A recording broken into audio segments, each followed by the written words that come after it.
Straight from the edge, it's time for some daytime drama. Over on Y&R, Ashley finally made her big reveal. So the board meeting was called at Jabot, and everyone was kind of not sure what was going on, but they were trying to tell each other the information that they had on Carrie before she actually came. And once everyone was kind of assembled except for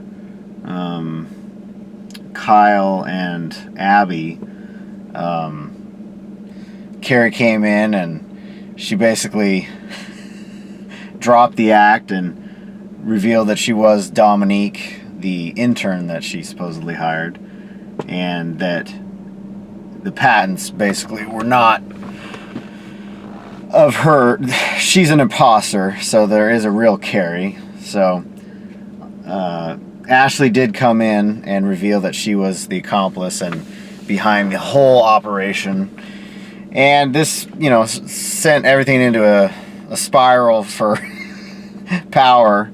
Obviously, Phyllis had hired Carrie, but both Billy and Jack had tried to get Carrie on board so that they would have become the CEO. So it gave them a power position getting this high-end chemist. Well, of course, Phyllis didn't look into the credentials close enough to reveal basically that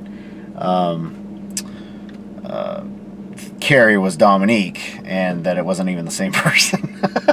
So this obviously gave a lot of leverage to Ashley to try to make a bid for Jabot. So she owns all the patents through her business that she set up in France. And she wasn't satisfied getting basically everything that Jabot had from her work that she'd done over the years.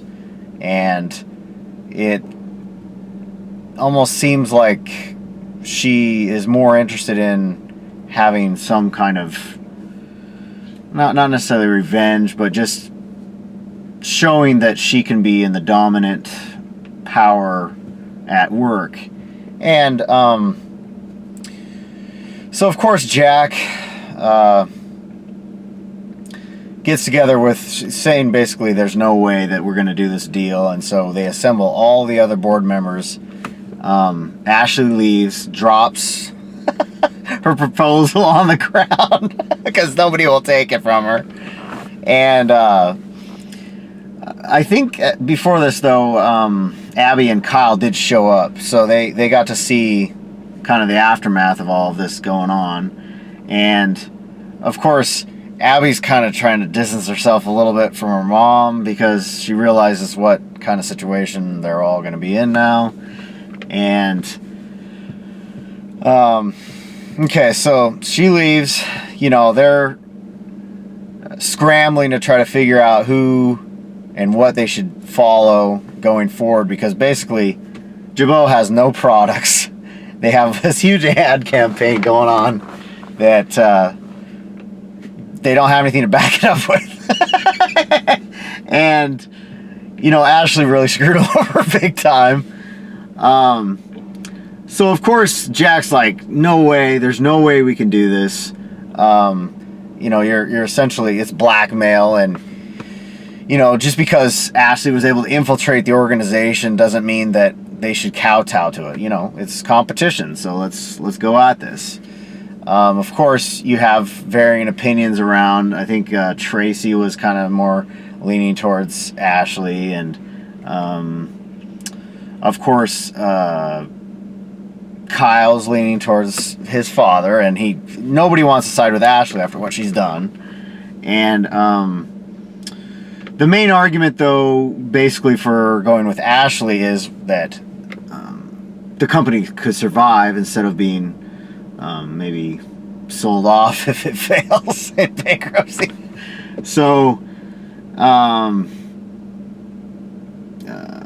seems like they get it all to a vote, and it's going to be almost a split decision, except for Abby abdicates and basically says that she's a no vote.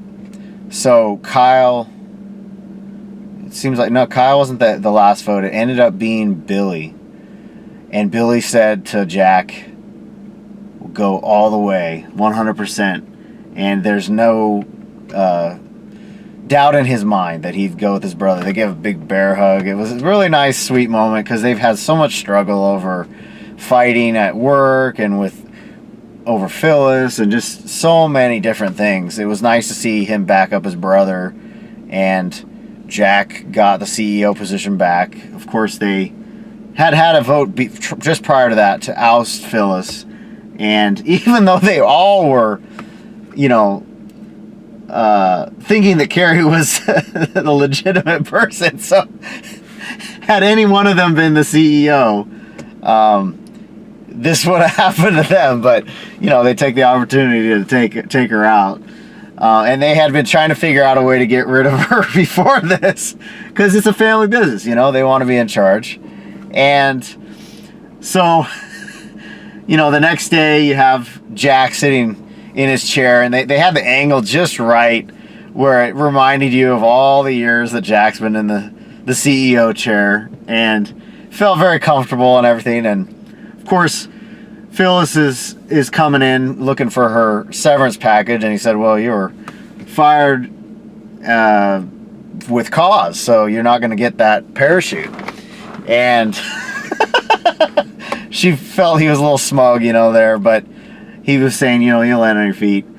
So basically, Ashley is trying to still keep this deal trying to go through. So she's talking with her daughter at the club and in one of the rooms. And so, of course, Jack comes by, and she gets the champagne out, and I think Abby leaves at this point, and she's gonna basically go over like his options, and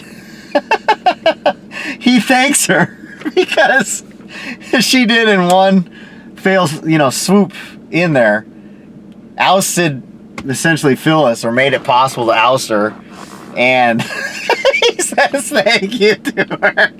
And so there's this brother-sister rivalry, and they get the champagne, and he's like, basically, hell no, we're not gonna let you buy us, and we're gonna go all the way with this competition thing. It's just absolutely beautiful, putting it together. I mean, they're really letting Peter come back and do a lot of awesome stuff he hasn't been able to do for a while, and making all these power plays. It brings back certain elements of the character that have been kind of dormant. And it's just a lot of fun, and I'm glad to see that Ashley's back in the fold too. So we'll see how all that goes, but it's gonna be a lot of fun.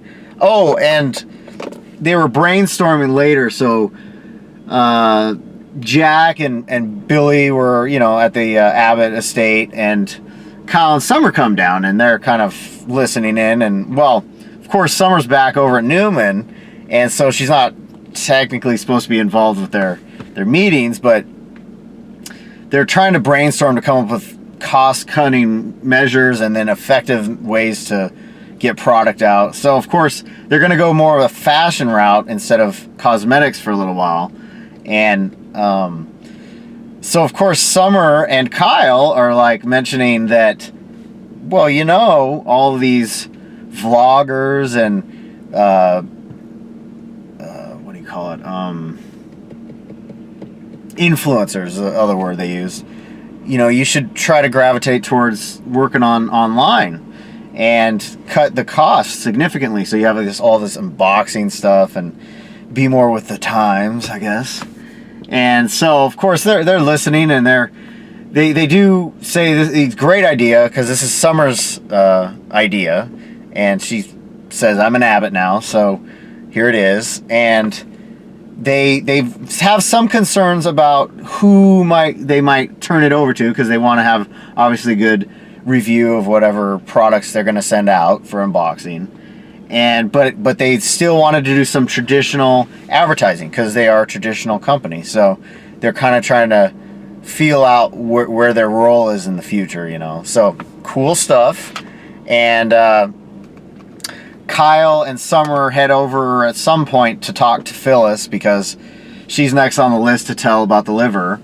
Well, and of course, Phyllis is like looking at the two of them. She's pissed at Kyle for having, you know, been working to get her out as CEO and, you know, things like that. And then she sees that they're in the coffee shop. She comes in and they reveal about the liver and all of this, and she's kind of like, what? And, you know, much like Nick, like concerned about her daughter, but saying, you know, what a wonderful thing it is that she did to help Lola out. And of course, Lola comes in the back of the coffee shop, and Kyle gets up to give Phyllis and Summer some time to talk alone. And of course, he goes to the back. She's there, and he's trying to see how she's doing because, you know, he's worried about her. He loves her too. And so, of course, you can kind of see him through the window, and Phyllis sees Lola and Kyle talking. And, of course, Summer's saying that, you know, they're really connecting and that all of this is going to work out nicely. And she's basically saying, well, you know, there might be some trouble back there. And she turns around, and, of course, she decides to go see how Lola's doing because she is concerned about her, and she has no animosity, obviously, towards her. So she comes back there, and, you know, it kind of dissipates. They go off their one way and whatnot. So at some point later, they're together, you know, and afterward, he wakes up and is looking at a picture of Lola, and of course he puts his phone down and leaves. And so Summer sees the picture in the phone and talks to him about it, saying, you know, what are you doing here? This is, you're committed to me, I'm your wife, and, you know, basically can't be pining after somebody else, right? So he deletes the picture, which I'm not sure that was the best approach. Maybe just archive it or something like that, because that is his history and past, not something that you need to delete your past. I understand the notion, but he's not going to be able to delete his feelings for Lola like he did the picture. That's what I'm trying to get at. So he and her, you know, I really want them to make a good go at it, because I think Summer and Kyle are going to be a good couple, and, you know, he can't leave her high and dry. That's just, it'd be ridiculous. So Phyllis, you know, she's had a rough patch of it with everything that happened with the whole Pretty Little Liars situation. So obviously Nikki, Victoria, and Sharon are all upset with her because she testified on behalf of the prosecution, and even though she did everything she could to try to show them in the best possible light, she's in the doghouse, and everyone is mad at her, Nick and everyone. And so she gets ousted as CEO, and, you know, she, being the CEO, brought so much to the table to Jabot. It was so much fun watching her there. Just the way her and Lauren were together, getting to be in there. You know, Gina has so many good qualities, and she showed them off here the last couple days, showing that the vulnerable side, because she can do no right or wrong. Like, every time she tries to help people out, she gets screwed. You know, she does one thing to protect herself, she gets screwed. It's but she showed a ton of vulnerability, and I mean, Gina, you are an amazing actress, and it's such a delight to have you on the show, and you were connecting with Jack, and he was getting, Peter was getting so many great lines too, and it showed that really good range that you guys have. And so the Phyllis character is just so great, and Gina, you've been doing such a great job there. So Victoria headed out to Vegas. She's having, some uncertainty on where her future lies, with all of this JT stuff. And so she's trying to get some escape. She books into the room under a false name. And, of course, nobody can get a hold of her, like, through the hotel. And so she ends up, some drunk guy comes up to the door, and he's banging on the door. It ends up being an up-and-coming rock star. And so he basically slips a pass under the door so that she can come to the show. And she just throws it away. But later on, she decides to go. Then later on, he and the rest of his posse come back to her place, and they're having a great time. And they end up taking some selfie or something like that. And of course, it's the age we live in.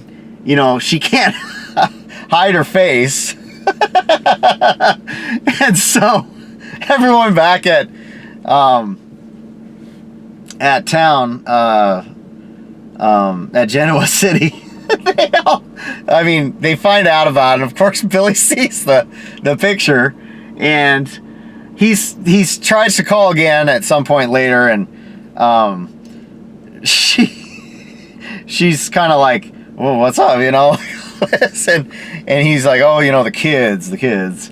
And so of course at some point he says, well, we all saw this photo of you in Vegas with this rock star, and he knew the band and everything from, seems like it was summer. Yeah, I think it was a summer situation. And so he's like, he's a little jealous. So the end of the episode, he flies all the way out to Vegas, and of course she was with this rock star who had just left, and then here comes Billy, and she's thinking he's coming back, but then it's Billy. And she's like, what the hell are you doing here? So it was just a ton of fun. All right, on GH, you had Jason at the footbridge, and so he's waiting for Sam, and she gets there, and she's like, all right, what kind of trouble I'm in, basically. So he has this look like, you cannot let Danny ever be alone with Shiloh. Because this guy is no good. I put the threat of, God into him, basically, that he could be ended at any time. And, but he still has no idea this Shiloh guy is going to get emboldened at some point and think he can take Jason. And he tells that to Sonny later, but anyway, so he's telling Sam that, as important as this is, how they're trying to get Christina out of the cult, there's no way to put Danny in danger. And of course, Sam had a legitimate reason how it all unfolded, and she just got caught in that catch-22. She did not want to leave Danny with Shiloh, but that's just the way it played out. And luckily Brad was there, and she didn't know that Jason was right out the window. But so he said, if it comes to it, lose your undercover, Danny cannot be in danger. So very nice there, even though Danny really was never in any necessarily big danger at that one point, but he's just saying no, none in the future. So they got to connect a little bit there, because they can't really be seen together anywhere. So of course Sam is still trying to infiltrate, and she heads over to Shiloh, and he says, well, you basically trust me and all this, and yeah, she's like, okay. And of course, Shiloh's just creepy as hell, and so he has this red blindfold, silk blindfold, and so he's like gonna wrap it around her eyes, and she's like, oh, like not feeling comfortable, but then he's like, oh, failed already. And so of course she's like, well, no, I wanted to put it on myself. And so of course he's like pleased with her words, and she blindfolds herself, and he does this whole freaky weird stuff where he's talking about like, can you feel the energy, between us when she's blindfolded, and she of course goes along with, of course I can feel it, and he has all this trying to have this sexual tension with her, and he's just creepy as all hell. But of course Sam has to play along with it to infiltrate, and then he takes the blindfold off and says basically, he passed for today and you can go ahead and go home. And so Christina also, so she's trying to get this money because he says, all right, you've given me some the blackmail basically on your life, a secret pledge to the trust. And so basically she had asked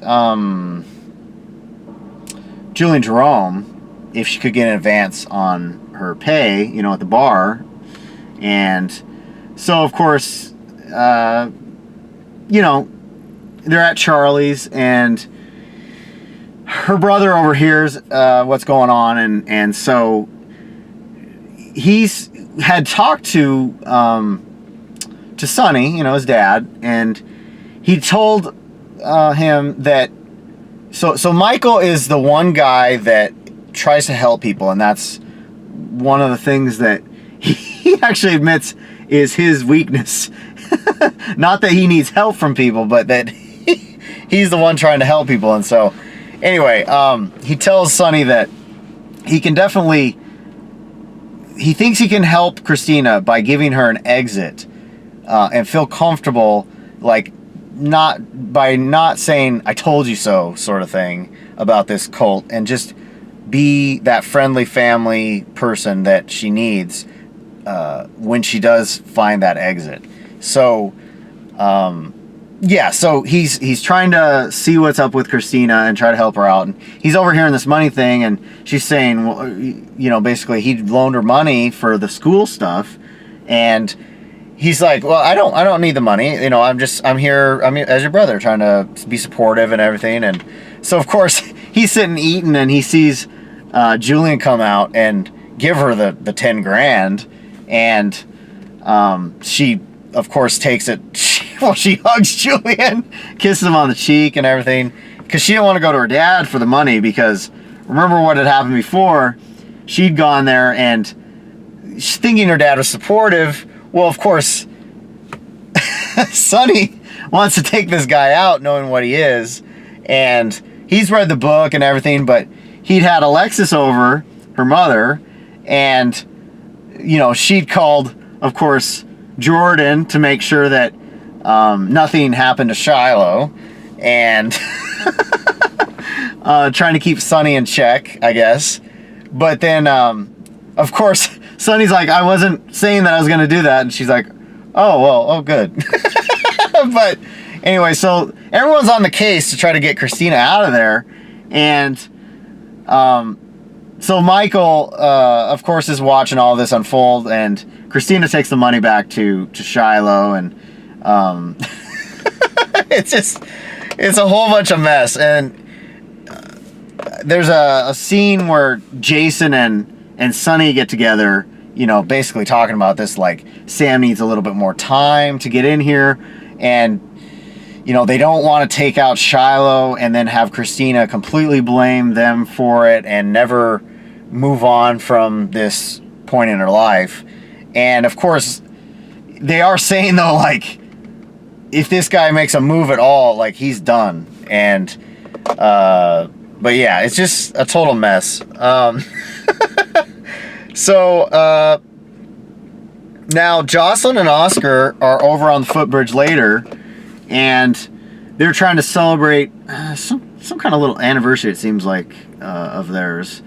And so, of course, Oscar's put this cool little romantic thing together, and you know, he brought a lock from, I think he said his locker, and this huge lock, and they had put on it. They had some fingernail polish, it seems like, and so Josslyn, of course, wrote their names and then a heart. It seems like their initials, and then you lock it on the footbridge. Something they do in Paris or something like that. I don't know. Cool idea, and they're hoping that it starts a tradition there. So, of course, you know, he gives her a watch as another gift, and you know, so she's looking at the watch, and he was saying that every time he'd seen this video on 11/11, and that every time it's 11/11, you know, when he's gone, that she can remember that he's signaling to her that he loves her and he's looking out for her, and just a reminder of who they are and what they were together. And so, of course, she's listening to this and sad at the thought, but happy that he thought of it. And then, of course, whenever 11/11 comes again, she'll remember it. So he was saying that it was essentially somebody from beyond speaking back to somebody at that time. Well, if you know anything about 11/11, it's much, much, much more than that.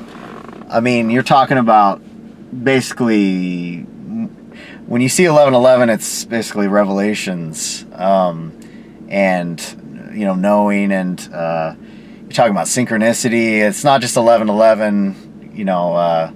Try to go start researching some of that stuff, you know, as far as, you know, you look at the clock, and then it's 11/11, it's or 444 or whatnot, 555. So there's a lot more to that. So go out there and research that. But I'm glad they included that in the show, and you know, just how they put it together with the whole time thing. Very, very nice and sweet. So of course he had a seizure right when they're dancing to one of their songs, and head to the hospital. Yeah, it was a bad seizure because he didn't even shake or anything from it. So it's looking pretty grim right now. Hopefully a miracle happens. That's all I gotta say. So Elizabeth asked Franco to give Cameron the talk. So she'd found out about this Niagara trip that Josslyn and Oscar had a room together, and she said, well, where were you? And he said that, you know, he was in the other room. I think it's Trina is the other girl. And so, of course, her mind is going to, well, you know, that they actually maybe were getting intimate.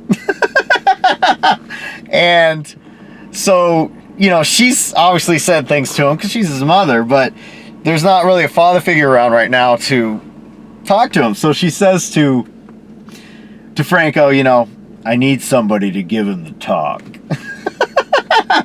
And so Franco's like, oh, I don't know what to do. And so he calls Cameron to the General Hospital, and they're at one of the break rooms for the doctors, and he's going through talking to him about, you know, blah, blah, blah. And it's not like you see online and you know, texting, and of course Cameron's just like, oh my God, I can't believe this is happening, especially with Franco. And so he does sit back down. He's trying to leave, and Franco afterward, he gets through it, and he feels like he did a really good job. And Cameron just, you know, was like, he did feel like, well, this guy's, I guess, nice enough to talk to me about it. And he leaves, and then Franco's like, nice, I did a good job. He thinks he really did it well. But, he's stepping up in the fatherly ways he can. But a lot of fun. So, also, it was revealed that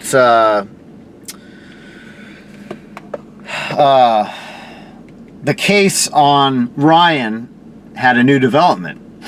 So they had found his right hand in the water, in the Niagara River. And so, of course, they're telling, it seems like Laura, and they told Ava. And so Ava's with her brother, Julian, and she's made all these special accommodations, getting new locks, and she has her gun and she's ready for Ryan at any time. So of course she's hearing this, and they're saying, well, we don't know if he's alive or not, and they haven't done any work on the hand to see if it was severed before he died or after. So, if he had died, yeah. So of course they're going through in her head, she's like, well, his surgical hand is his left hand. So, yes, of course, she could see him cutting it off to have this elaborate, thing where he's dead or whatever. And so, Ryan's going to come back with his hook hand. And I guess he might be killing people with a hook. I don't know what they're going to do. And then the other theory out there is that, he could cut off his brother's hand and reattach it to his hand because they're identical twins. So, who knows where this is going to go, but they're going to have a hell of a lot of fun with it.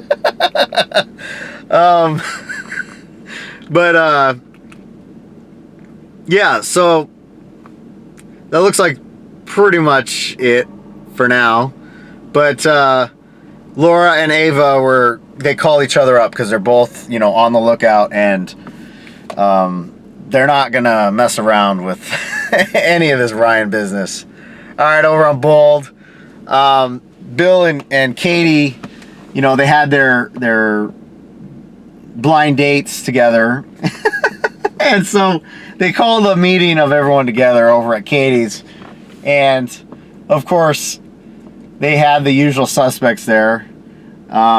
They had Donna, and seems like Wyatt was there. And, well, anyway.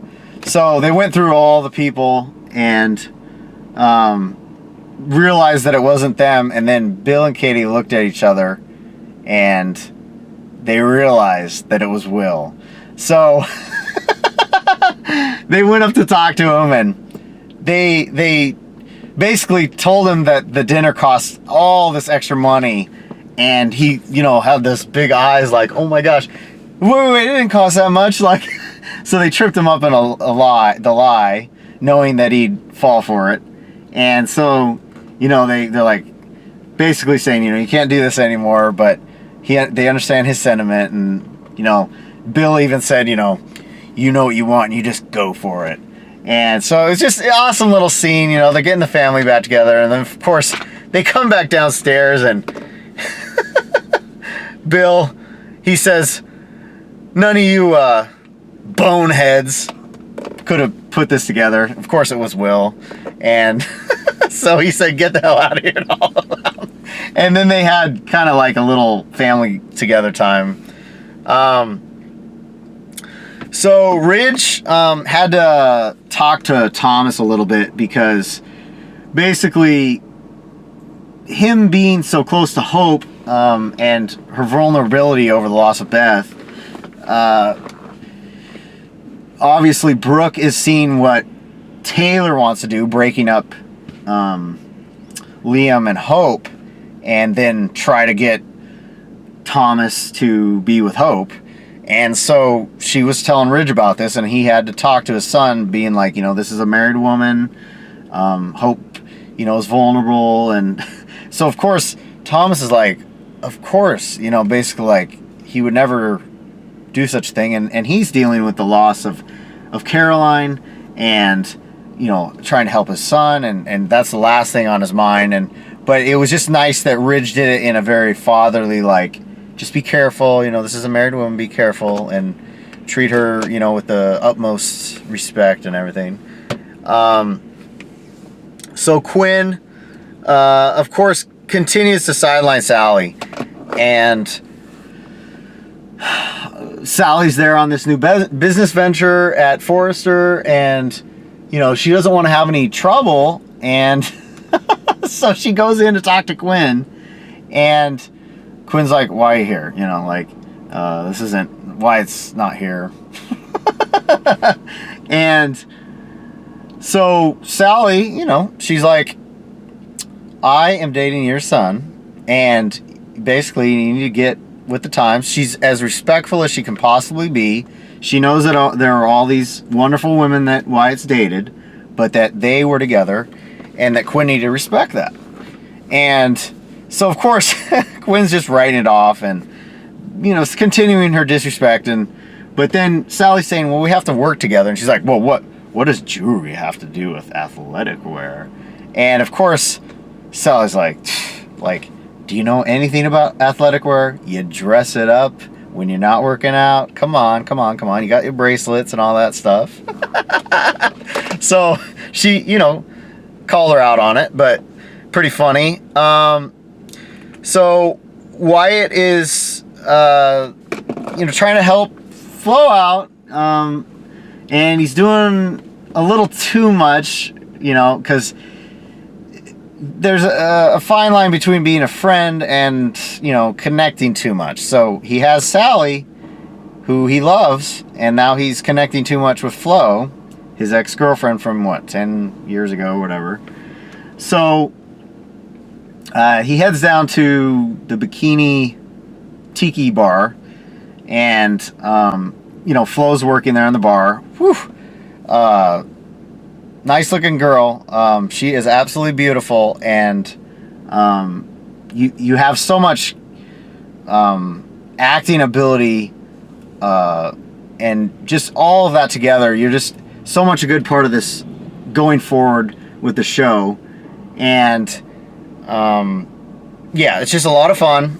And Wyatt is just, he shouldn't be doing this, but anyway, so now Wyatt and Flo head back to her place, and he is saying basically, you know, let's get a DNA test. And so she is kind of apprehensive, you know. He had found out his father, and her mother basically never told her anything, and so she didn't know what to do. But she was an adult now, and so it was time to try to do something. So they did the DNA or whatever.